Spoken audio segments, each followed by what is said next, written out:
রানী বিলকিস, যাকে আমরা সাবার রানী হিসেবেও জানি, তার কাহিনী শুরু হয় ইয়েমেনের সাবা নগরীতে।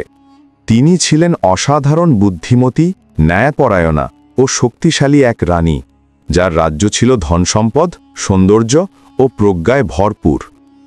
তার দরবারে ছিল জ্ঞানী উপদেষ্টা, সমৃদ্ধ সভা এবং অসংখ্য সৈন্যবাহিনী। মানুষের কাছে তিনি পরিচিত ছিলেন আলো আর জ্ঞানের প্রতীক হিসেবে। একদিন তিনি দূরের এক নবীর কথা শুনলেন, হজরত সুলাইমান আলহা, যিনি মানুষের পাশাপাশি জিন, পশু পাখি সবার ভাষা বুঝতেন। রানী বিলকিস যখন প্রথম তার কাছে পাঠানো পত্র পেলেন, সেখানে ছিল এক অপূর্ব দাওয়াত, আল্লাহর একত্ববাদের দিকে আহ্বান। রানী বিষয়টি গভীরভাবে ভাবলেন। তিনি যুদ্ধ নয়, শান্তির পথ বেছে নিলেন। সত্য যাচাই করতে তিনি দূত পাঠালেন ও সুলাইমান আলহা এর রাজ্য সম্পর্কে জানলেন। অবশেষে তিনি নিজেই তার শানদার কাফেলা নিয়ে হাজির হলেন সুলাইমান আলহা এর দরবারে।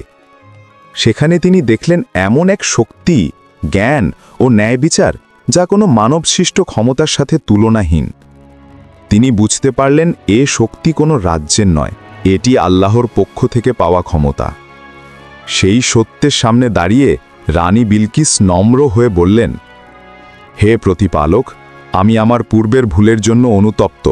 আমি সুলাইমান আলহায়ের সাথে মিলেমিশে আপনার প্রতি আত্মসমর্পণ করলাম।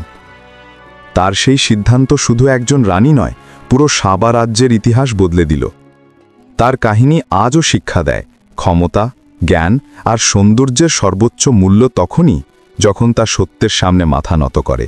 এরকম ইসলামিক ভিডিও আরও পেতে চ্যানেলটিকে এখনই সাবস্ক্রাইব করুন।